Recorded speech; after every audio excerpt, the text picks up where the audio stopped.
Lakini NRM is a very popular member. NRM, you are a new member. Ni sawa? Ni sawa? No, ni sawa. Ni sawa. I am saying he can make a good comedian and a good joker. That is very demeaning, member. Because what he has given us is pure. No, there's nothing to withdraw. There's nothing to withdraw.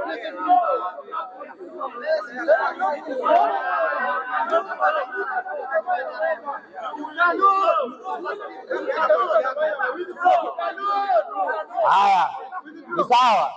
Haya, wacha ni withdraw, ni wafurahishe. Haya, let me tell you, it is pure comedy and pure jokes to stand here and tell us how stupid we are as Africans because you think Indians are superior than us. It is pure comedy. It's theatrics to tell us that we have to give our airport to Indians because they are more sensible.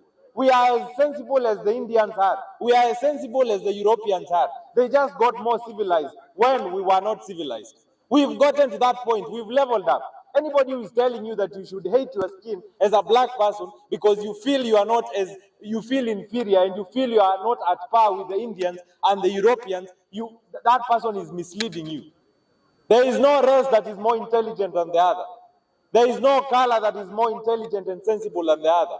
We are engineers, we are doctors, we are lawyers, and we are better than those Indians. We are better than those Europeans, and we are getting there. We've had challenges with capital. We've had challenges with corrupt countries that are so repressive. We cannot really get to have the best industries with the repressive economies we have in Africa. But we will get there. We will get there. We are good. We are good. We are good as technological experts, just like the Indians. We make better pilots. We make the same pilots, the same cadre of pilots the Indians make. We make the same cadre of engineers and technocrats that the Indians make. We are the same. There is just a difference in color, but we are the same. So it is pure jokes here to malign an entire race just because you think you are inferior, just because you are black. It is nonsense and pure gibberish. I am going to say here categorically that we do not need to give our airport to Adani. The 238 billion that you think we cannot raise, we can raise it as a country in phases. Sio lazima tufanye upgrading ya the JKI airport at once. We can do that every year. Mwaka hii pesa, mwaka hiyo hii pesa. Kuna pesa mingi inaibiwa hii Kenya. We have the money. And you see, during when Opiyo Wandayi is vetting, he said he is going to solicit development partners to fund the transmission of power in Western Kenya. And that is what exactly they have done. Probably you already knew that Adani has been proposed to take over our Ketraco. And you see, he did not waste time to sign that deal with Ketraco. And let me tell you, this is the reason why they are not doing public participation for the Adani deals. Because under the Public Procurement and Disposal Act of 2007, Section 111A of the Specially Permitted Procurement Procedure Model, they are using that loophole to get into contracts, that is government, to get into contracts that they do not have to disclose to the public. Contracts that are not oversighted and regulated by the Procurement Regulatory Authority. I am not blabbing, I know what I am saying. They are using this as a loophole to enter into contracts that they will not do public participations for. It is nonsense, and we need to annul that law. We need to revisit that constitution, and that is why I am proposing a popular initiative. I have a referendum I am driving, I as James Mulamba, on how we can oversight the independent commissions we have in this country, on how we can go back and amend that procurement law, and on how we can think of reducing the term limits from 7 years or 5 years, whatever they are proposing, to 3 years. If you cannot deliver in 5 years, you cannot deliver with 7 years. Thank you. If you kiasi tu nikimalizia, they have donated 2 minutes, Mr. Speaker. Time is up on our side. 1 minute. 1 minute. 1 minute. 1 minute. 1 minute. 1 minute. Under Article 257 of the Constitution of Kenya, which I am using as my mainframe for the popular initiative I am proposing, which I have already discussed with Okiya Omtata today. I was at KICC today for the public participation. under that premise of Article 257, we are agreeing to do a popular initiative as the Gen Zs and as Kenyans who are patriotic and who love this nation. We need to rethink that constitution. We need to go through that constitution. There are laws in that constitution that do not make sense to us. Why do we need to have corruption cases going all through to 7 years? Evans Kidero was taken to court which year? He has not been convicted or acquitted. Mike Sonko, which year? Ferdinand Waititu, which year? And the cases before them. Can we reduce that time to 6 months? They have shown us, the courts and the National Assembly, that they can deal with matters expeditiously and fastidiously if they want to. They impeached Gachagua in less than 2 weeks. If they want to deal with matters corruption, they can deal with that. We need to talk about that law. We need to talk about this popular initiative. And we need to reason as Kenyans. Thank you very much. Asante sana.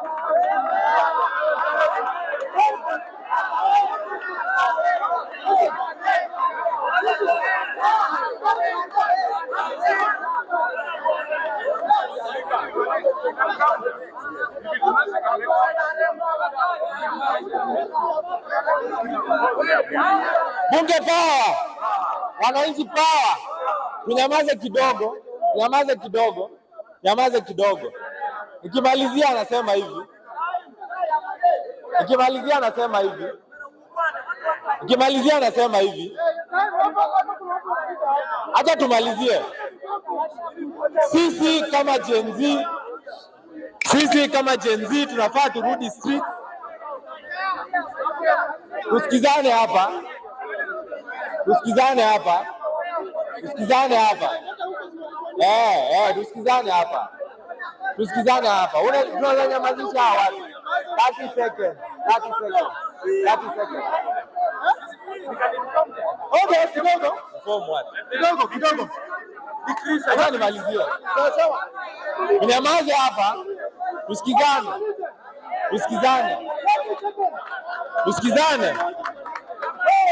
Wananchi power. Bunge power. Wananchi power. Tusikizane hapa. Mimi nasema hivi, sisi kama Gen Z tukianza kufikiria mambo ya kupeleka hii country mbele, tuanze na kufikiria vile tafanya petitions, tuanze kufikiria vile tutapush for a popular initiative, tuanze kufikiria vile tutarudi street. Tumeshaona hawa jamaa lugha wanasikia ni asisi kwenda street. Sasa Morara anawaambia muende Narok kufanya nini? Turudi streets, hakuna kitu ingine tutapata, hawatasikiza. Hapa bunge tumeongea siku ngapi? Wanasikia hata hizi vitu si ati hawasikiagi. They consume the content that comes from this honorable house, but they do not act on what we say, and they do not have the motivation. Government has no motivation to do what is right unless pushed by the people, and we are going to push them. Let us work towards that. Let us work towards a popular initiative. Let us work towards giving this government sleepless nights with petitions left, right. Let us go back to the street. They will not listen to us, and they will not give us that audience we want. And they are paying lip service to us.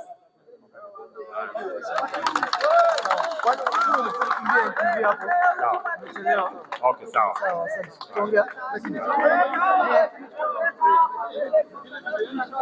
Haya, mimi nasema hizi haraka sana mbaya. Gachagua ndio. Mimi nasema hivi. Nataka tuongee hiki mambo haraka. Sisi wa Kenya tunasema hivi. Unaona hii energy tuko nayo? Hii energy ni mzuri. Lakini hii energy kama sisi wa Kenya hatufai kuweka one sided. Itafai kuwa nini? Anything that's attached affecting our country, we should be uniform. Si kama ile ilikuwa kwa hii community au imekuwa kwa hii community ndio mnakuwa na hii energy. For example, just recently here, mlikuwa mnaona Miguna was being deported kama aende Canada na ni Mkenya. Now all of you didn't have this energy. Hiyo siku alikuwa from a certain community. Sasa hivi mnapiga makofi. The second one, ile siku wa Kenya walikuwa wameamua kwamba let's not vote according to our feelings. We voted and tunasema ni Mungu. Kwani sasa hivi mnakataa mambo ya Mungu? Mnyinyi pia muombe Mungu msamaha. 3, kuna siku mwingine wengine walikuwa wameletwa hapa alikuwa anaitwa machineries aturu maragasianya aturu maragaiya. Did you communicate? Did you ask where you are asking now? Because he was affected as a certain community. Why when it comes to national issues mnaponga mmenyamaza? Lakini kama mmekuja sasa home mnaleta shida kama sisi wa Kikuyu. So that's why mimi nasema hivi, my fellow Kenyans. Just a minute. It is high time. Unaona hii energy. Hakuna sahi I think standby. Hakuna mtu amependa William Samoei Ruto as the president because he promised a lot lakini hajafanya. But sasa hii tunamsupport so that some of us hawakuwa na political manners. Because I'm very sure sahi kama Wakenya wanaweza sema sahi wataki Ruto, you'll go back to Ruto. That's why tunataka ujinga yenu sikuwa huko tena. I'm very sure sahi kama Wakenya wameamua sana wana support William Samoei Ruto, our brothers from Central watarudi kwa Ruto tena. That is their nature always. They don't want to grow with Kenyans. Wanakonga special the other way at the mountain. Mountain gani? Ile siku tulikuwa na shida kwani ilikuwa ni lake. Yeah, so sahi we are not happy. We are just trying to punish you so that we reason together. Unakumbuka ile ngoma yetu Gera Itene? Hiyo ngoma ndio sasa Waikisho sahi ndio tusikie tena. Because sisi ndio tulisema yamuka asubuhi tupige kura. Lazima tukua na political manners. So that's why mimi nasema hivi my fellow Kenyans. Mpaka ile siku tulikuwa na manners. Genz walikuja hapa kuwasaidia. Si you rubbish them. Si ndio mliwafukuza, mkaweka Gachagua, Gachagua Genz Gachagua. So sasa hii buda, hiyo ria niko sawa. Tunataka hivi. Wacha sijui hata Ruto aweke 100 years so that tukua na manners, tukigrow si hatu wengine wanakuwa wajanja, wengine wanakuwa mafala. Tukua mafala wote ama tukua wajanja wote. Asanteni sana. Last member to speak. I am the last member and I'm here to inform. And I'm informing from a point of knowledge, not from a point of lack. The good book tells me that my people are suffering because they are lacking knowledge. When we are talking matters corruption, it's not matters constitution, it's matters legislation. We are not lacking good laws in our country to tell us that we are going for a referendum, unless we want to destabilize the country.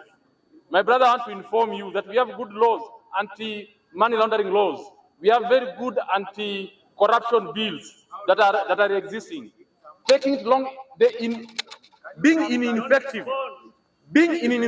does not mean that we don't have a law. I'm saying being ineffective does not mean that we lack a law. My friend, we are not giving back and forth. Coming to this matter is not the solution. It is not the solution. I want to tell you something. Listen unto me. I'm informing you from a point of knowledge. And one thing I'm wondering, the other day I was told by my grandpa that they didn't have technology, but they raised doctors and lawyers. You have technology, you are raising TikToks. These clothes used to come from Kikomi. This cotton used to be grown here in Kenya. Today he's talking too much English and he can produce nothing. The only people we are producing for the university are for the labor market. That's a fact. I can't withdraw. I will never withdraw. That is a fact. What I'm trying to say, and I will repeat it. I know amwezi elewa. What I want to repeat is this. Donaelewa nisome kwa Kiswahili. Narudia kwa Kiswahili ndio muelewe.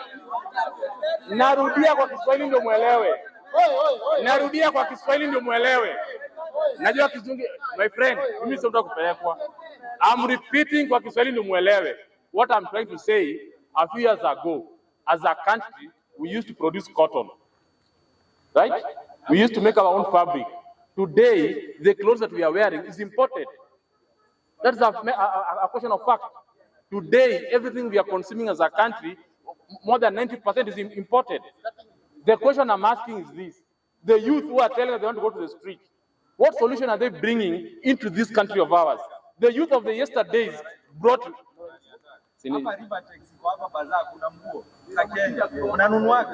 course, tunanunua. No, tunanunua, yes. How much are they? Wewe umevaa ni ya Kenya? Wenye umevaa ni ya Kenya?